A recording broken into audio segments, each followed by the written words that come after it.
안녕하세요. 안성열 성형외과 피부과의 안성열입니다.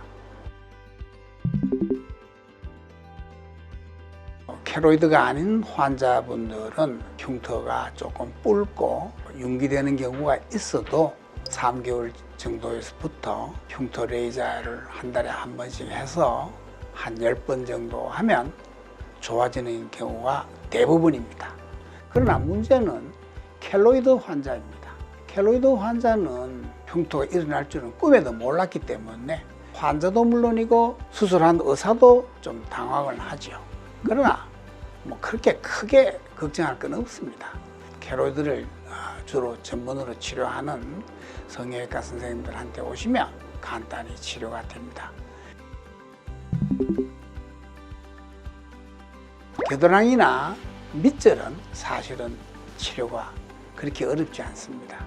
수술을 하고 한 3일 정도의 방사선 치료를 반드시 해야 됩니다. 레이저를 한 달에 한 번씩 한 20번 정도는 해야 되겠죠. 그러나 이제 문제는 유륜으로 하는 게 문제죠. 이 치료 방사선과 선생님들은 유륜 주위에 수술을 해서 방사선 쬐는 것을 굉장히 싫어합니다. 유방암이 일어날 가능성이 전혀 배제할 수 없기 때문입니다. 그렇게 되면 주사로 하는 방법도 있습니다. 주사로 하면은 밑절이나 겨드랑이에 비해서는 표시가 조금 나지만 그래도 주사요법과 레이저로서도 가능합니다.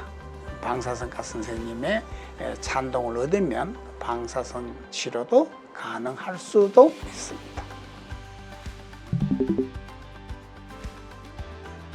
일반 환자들이라면 수술을 하고 4, 5개월째부터 흉터 레이저를 시작하면 가는 흰선으로 깨끗한 흉터 모양으로 바뀔 수 있습니다.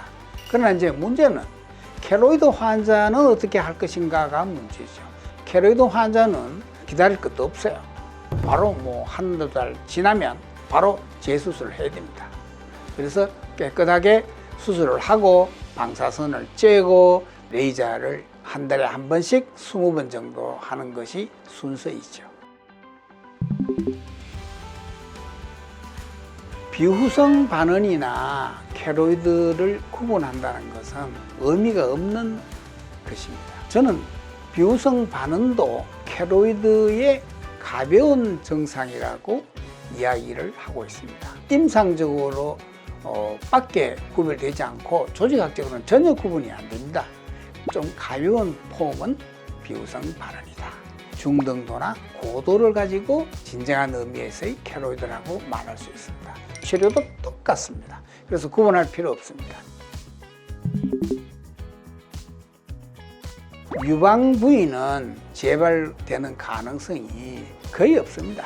레이저를 한 20번 정도 매달 한 달에 한 번씩 하기 때문에 그 과정에서 2년간 정도 경과 관찰을 한다면 중간 과정에서 다 치료가 되니까 재발도 컨트롤이 된다는 이야기죠.